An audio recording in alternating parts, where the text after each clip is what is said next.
I have somehow learned that there is a particular loan relating to food that you took. Yeah. And I raise these things because many people in South Africa are poor and they could be inspired not to lose hope no matter their circumstances if they were to hear your story, considering the position that you have been nominated for. Tell us about that loan.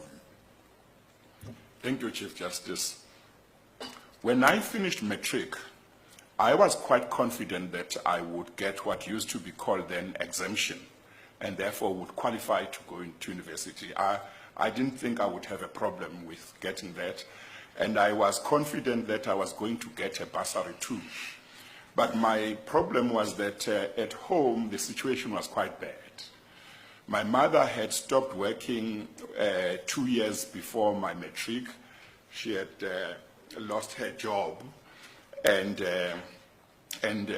by the time I finished what would now be called grade 11, she said she had exhausted all her savings. And so somehow I felt that the society, the community would be thinking that after matric I would now be able to go and work and help my mother, whom the whole community could see was struggling.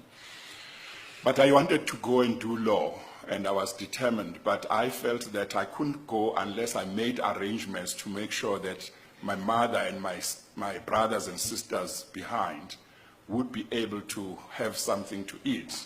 And my mother was not working, she was knitting and selling jerseys, but that wasn't going well.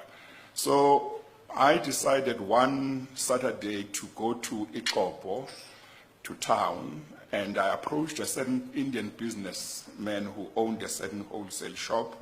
I told him my story, said I wanted to go to university and study, but this is the problem. Is there any way he could give me a loan which I would use to support my mother and my siblings, so that after I'd finished my degree, I could then pay him back? Very interestingly, that man didn't even ask me many questions. He said, okay, I can help you, but I can't give you money. I'll give you a voucher, which you must give to your mom. Once a month, she must come to my shop, and she will be given groceries up to the value, I think it was 20 rand, if I'm not mistaken, 20 rand or 40 rand, but that was a lot long of money time back ago. then. Yeah, it was quite some money then. And he said, until you finish your degree, this is what we'll do, and then you can repay it after your degree. So I was very happy. He didn't ask me to sign anything. He just took my word.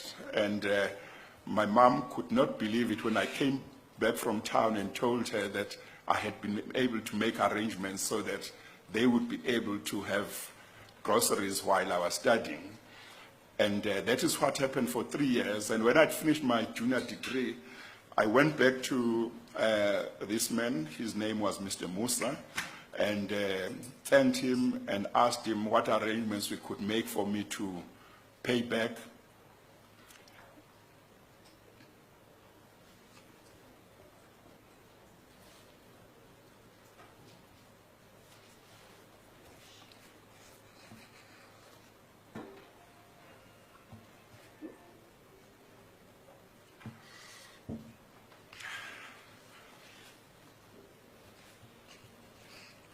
Sorry, Chief Justice.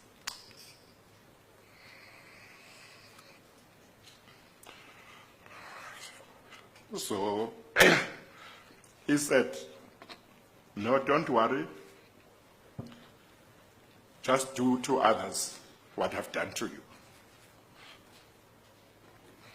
And I thought that was very important. And in my own small way, I tried to do that. Until now. Yes, Chief Justice. Now,